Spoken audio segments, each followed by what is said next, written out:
Assalamualaikum warahmatullahi wabarakatuh. Di sini saya akan membahas soal statika, di mana di sini terdapat elemen-elemen tertentu, di mana elemen tersebut yaitu adalah beban merata dan beban terpusat. Nah, pada kali ini terkhusus untuk beban merata dan beban terpusat yang memiliki sudut elevasi. Di sini saya akan mengerjakannya step by step. Mohon diamati. Pertama-tama kita tentukan atau mengumpulkan data-data yang terdapat pada soal tersebut. Nah, di sini ada Q sebesar 2 ton per meter larik. Nah, di sini untuk beban merata dia itu memiliki satuan ton atau kilogram kilonewton per meter larik. Terkhusus untuk beban terpusat seperti ini, dia itu memiliki satuan ton teman-teman atau kilogram dan lain-lain. Di sini ada beban P sebesar 5 ton dengan membentuk sudut elevasi tertentu sebesar 30 derajat. Ini ada panjangnya L1 sebesar 10 meter, L2 sebesar 2 meter. Nah, lanjut kita akan mengerjakan soal ini. Nah, perlu kita ketahui teman-teman, rumus momen adalah M sama dengan P kali L, di mana simbol M menunjukkan atau melambangkan momen yang satuannya kg, ton, kn, dan lain-lain kali M dan kawan-kawannya. Nah, di sini ada lambang P yang artinya itu beban, di mana satuannya kilogram, ton, kilonewton, newton, dan lain-lain teman-teman. Di sini ada juga L, yaitu panjang batang atau panjang bentang. Satuannya itu meter, sentimeter, dan lain-lainnya kawan-kawan. Nah, untuk mengerjakan soal tersebut ini, kita perlu rumus yaitu sigma momen sama dengan 0, sigma vertikal sama dengan 0, sigma horizontal sama dengan 0. Nah, ini teman-teman perlu dicatat. Terlebih dahulu kita tentukan arah reaksi perletakannya teman-teman. Nah, di sini saya memilih reaksi perletakannya itu dia melawan dari beban-beban yang ada di atasnya. Di sini VA. Saya tekankan lagi, dalam penentuan arah reaksi perletakan ini kita bebas saja teman-teman. Mau kita bawa atau ke atas itu bebas saja. Tapi saya memilih ke atas agar dalam penjumlahan atau penyelesaian masalahnya akan lebih gampang teman-teman. Nah, di sini juga ada reaksi perletakan di titik B. Saya anggap dia melawan ke atas teman-teman. VB. Setelah kita menentukan arah dan gayanya, lanjut. Oh ya teman-teman, ada satu lagi di sini. Nah, di sini ada reaksi horizontal. Saya memberikan arah ke dalam atau ke kanan teman-teman. HA.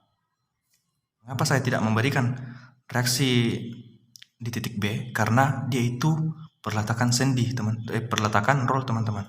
Dia hanya memiliki satu arah gaya saja, yaitu ke atas atau bawah. Setelah itu kita tentukan VA dan VB-nya.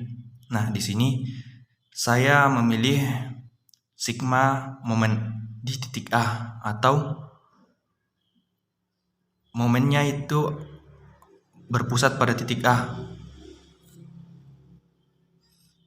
Jadi rumusnya itu sigma M B sama dengan 0. Nah, untuk menyelesaikan persoalan tersebut, mari kita tinjau gaya-gaya yang bekerja pada bentang tersebut. Nah, karena dia berpusat pada titik A, terlebih dahulu kita harus meninjau gaya yang berdekatan dengan di titiknya. Nah, ini. Nah, untuk beban merata, kita perlu menentukan yang namanya titik berat. Nah, kebetulan di sini dia bentuknya berbentuk balok. Nah, otomatis titik beratnya itu berada pada tengah balok tersebut, teman-teman. Di sini, mengkelap di sini. Jadi, panjang dari titik A ke titik berat tersebut adalah 1/2 L, teman-teman. Dan begitupun dengan di titik C dan di titik berat itu panjangnya 1/2 L. Nah, setelah itu kita tentukan arah putaran dari beban merata tersebut, teman-teman. Nah, apabila dilihat di sini, karena di sini berpusat di titik A, maka apabila gaya beban meratanya itu ke bawah, maka otomatis dia berputar searah jarum jam, teman-teman, yang menandakan nilai Q ini atau nilai rotasi ini bernilai positif. Nah, untuk rumusnya yaitu ini ya, teman-teman, M P kali L.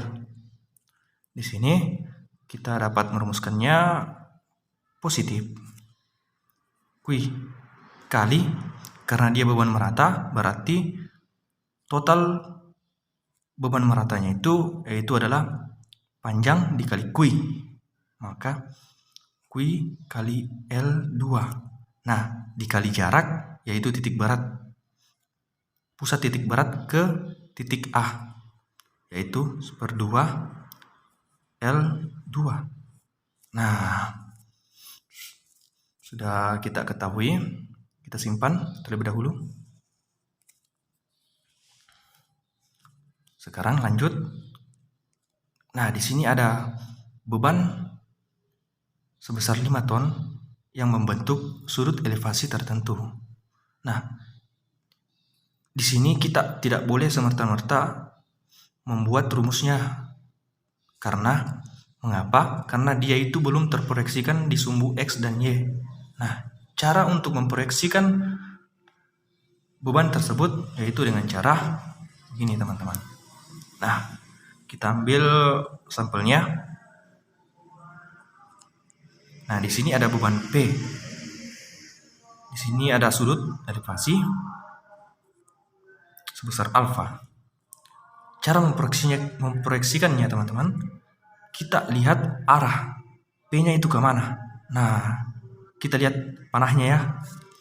Nah, di situ kita bisa tarik kesimpulan, maka otomatis arah PX akan mengarah ke panah tersebut, teman-teman. Di sini. Nah, ini PX, ini PY. Nah, setelah itu kita tinjau lagi. Nah, kan di sini otomatis PY-nya itu akan sejajar dengan ini, teman-teman. Kita buat pencerminannya. Nah, begini. Nah, dan begitu pula dengan PX, teman-teman.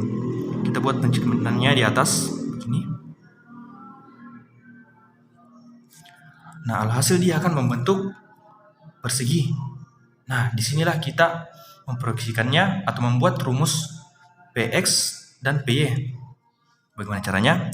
Kita ubah ke bentuk segitiga dalam mempermudahkan untuk mencari PX dan PY-nya. Alhasil didapatlah bentuk segitiga. Di sini ada P, ini tadi PY, dan ini tadi PX. Di sini ada sudut sebesar alfa. Nah, ketika membentuk sebuah segitiga begini, teman-teman, kita akan membuat rumus atau formula dari PX dan PY. Nah, bagaimana caranya? Kita pakai aturan sinus. Nah, untuk sinus, sin alfa, nah, sin itu adalah depan per miring, maka PY per P, teman-teman. Nah, untuk mencari PY-nya, kita pindah-roskan P-nya ke sebelah kiri, menghasilkan perkalian, sehingga PY sama dengan P sin alfa, teman-teman. Nah, inilah rumusnya. Kita simpan. Selanjutnya, untuk mencari PX-nya, kita pakai aturan cos, teman-teman. Yaitu cos alfa sama dengan, nah, cos samping sudut. Nah, ini per sisi miring.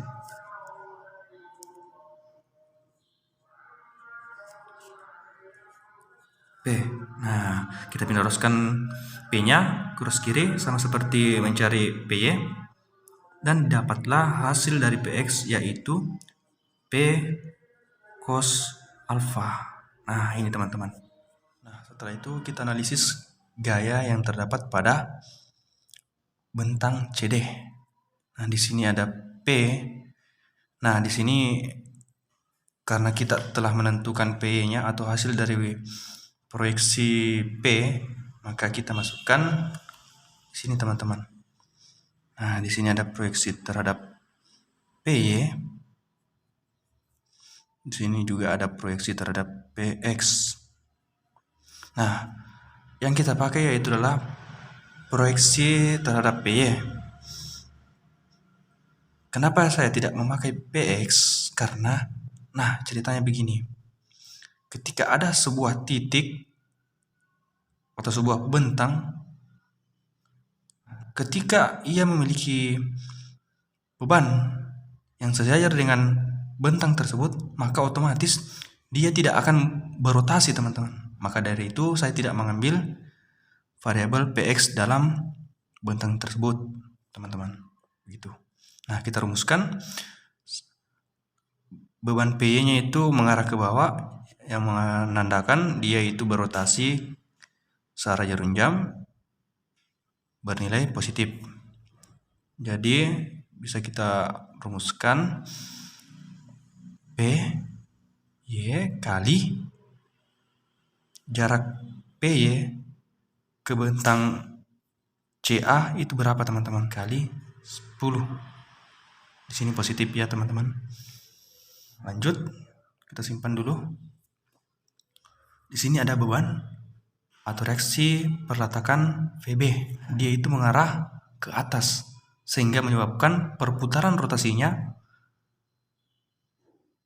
berlawanan arah jarum jam, sehingga dia itu bernilai negatif, teman-teman. Jadi bisa kita simpulkan bahwa VB minus VB dikali jarak ke titik pusat A sebesar 2 tambah 10.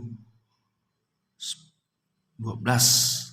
Setelah kita meninjau gaya-gaya yang ada dalam soal ini, nah, kita masukkan ke persamaan sigma momen di titik B sama dengan 0. Oh, sorry teman-teman, di sini A.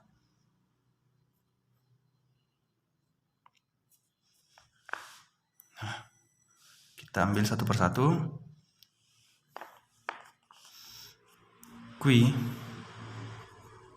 kali L2 kali 1/2 L2. Karena P-nya tadi positif, maka dia berbentuk penjumlahan PY kali 10, VB-nya minus VB kali 12 minus VB kali 12 sama dengan 0. Nilai Q sebesar 2. L2 sebesar 10.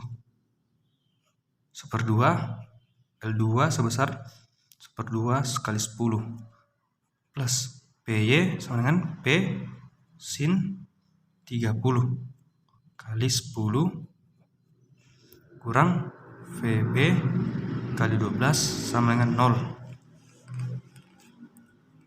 2 kali 10 20 kali 5 100, teman-teman.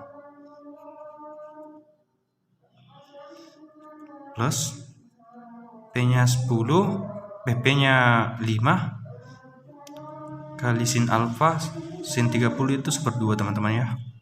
Kali 10, kita bisa coret menjadi 5 kurang VB kali 12 sama dengan 0. 5 kali 5 sama dengan 25. 100 tambah 25 sama dengan 125. Kurang VB kali 12 sama dengan 0. Diteruskan ke sini. Minus VB kali 12 sama dengan minus 125. Nah, kita bisa coret minusnya, teman-teman. Alhasil VB kali 12 sama dengan 125. Kita meneruskan 12-nya ke kiri menjadi pembagi. VB 125 bagi 12. Didapatlah hasil VB-nya sebesar 125 per 12 ton. Di sini saya sengaja tidak mengubah ke dalam bentuk desimal karena nanti takutnya nanti dalam pengontrol nanti dia akan tidak terkontrol, teman-teman, karena dalam pembulatan. Lanjut, kita cari sigma momen di titik A, B.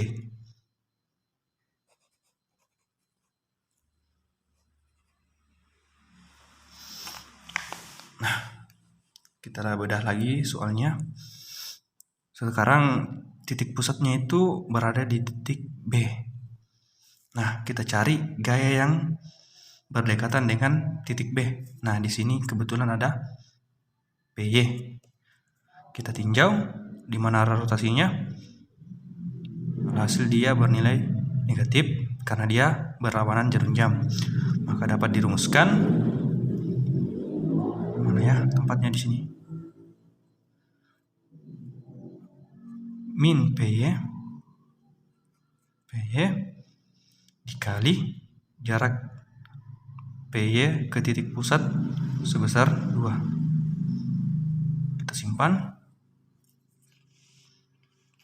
Setelah itu beban merata. Arahnya juga sama. Dia berarah berlawanan jarum jam, menyebabkan dia bernilai negatif. Alhasil Q kali jarak luasnya, teman-teman, 10 dikali 1/2 dari jarak tambah BC. Hasil 1/2 kali L2 tambah jaraknya, jarak tambahnya itu sebesar 2. Nah, kita simpan. Terakhir VB. Di arahnya ke atas, maka dia akan bernilai positif. Rumusnya plus VA dikali jarak dari titik A ke B. Nah, 10 tambah 2, 12. Oke. Setelah kita menentukan semua gaya-gayanya, maka kita beralih ke rumusnya. Tadi VA-nya sebesar VA kali 12. Positif ya, teman-teman. Karena PY-nya bernilai negatif, maka di sini tanda kurang PY kali 2. Untuk Q-nya juga sama, min Q kali 10 kali 1/2 L2 plus 2 sama dengan 0. Oke, VA-nya belum diketahui.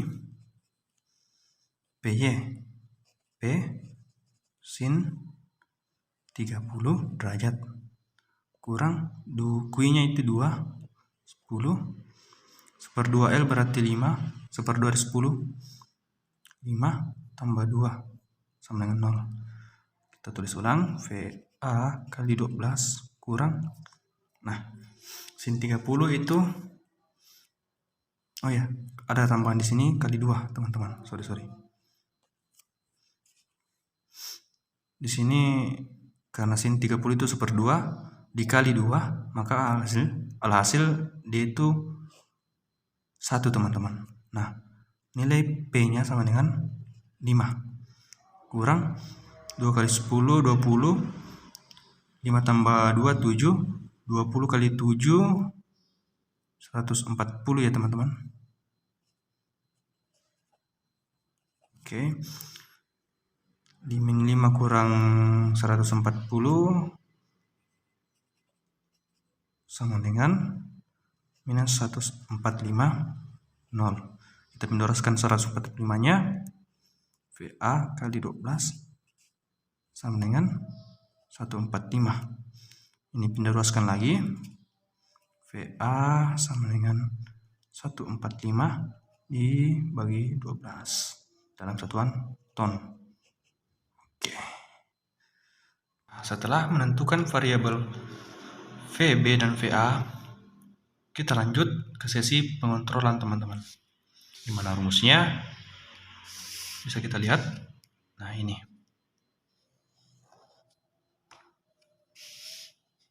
Terkhusus untuk ini, dia itu gunanya untuk mencari nilai VA dan VB.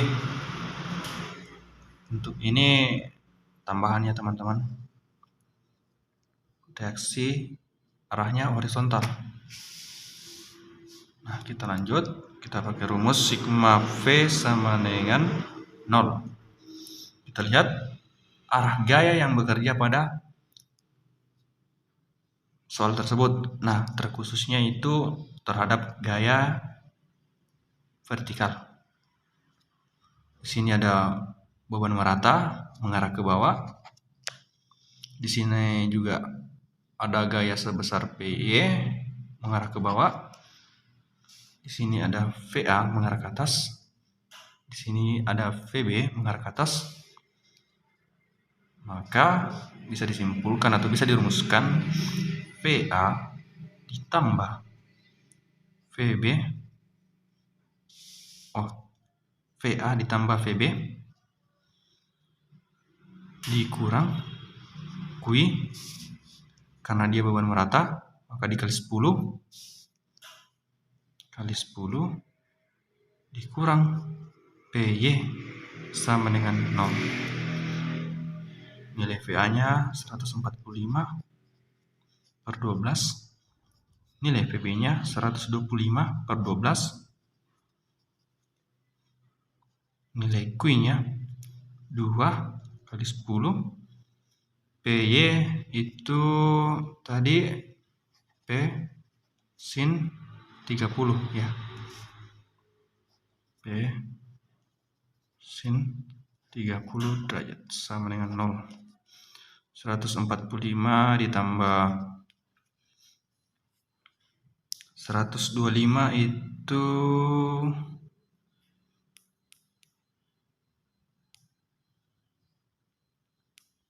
270 per 12 kurang 2 kali 10 20.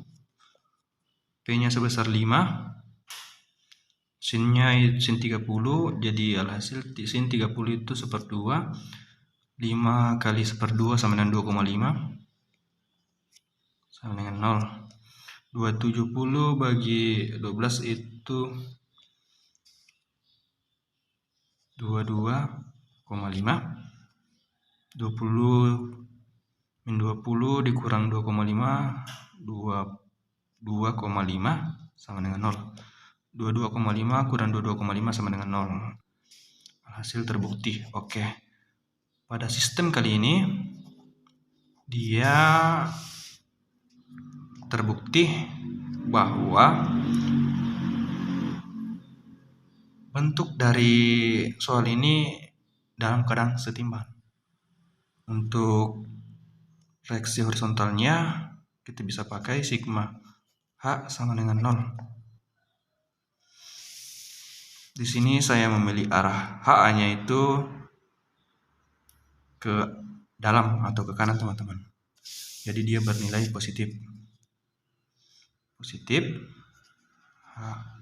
Ini kita lihat karena dia atau di sini ada beban PY yang terproyeksikan dua buah beban, yaitu PX dan PY. Nah, kita pakai horizontalnya teman-teman, PX-nya. Karena di sini arahnya ke kiri, maka dia bernilai negatif. Minus PX sama dengan 0. HA sama dengan PX. HA sama dengan P sin alfa.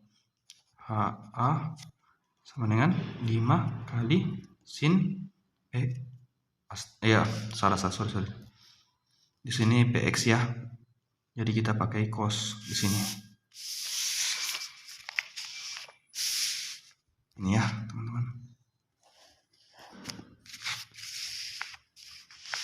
Sorry ya, teman-teman. Sini cos ya.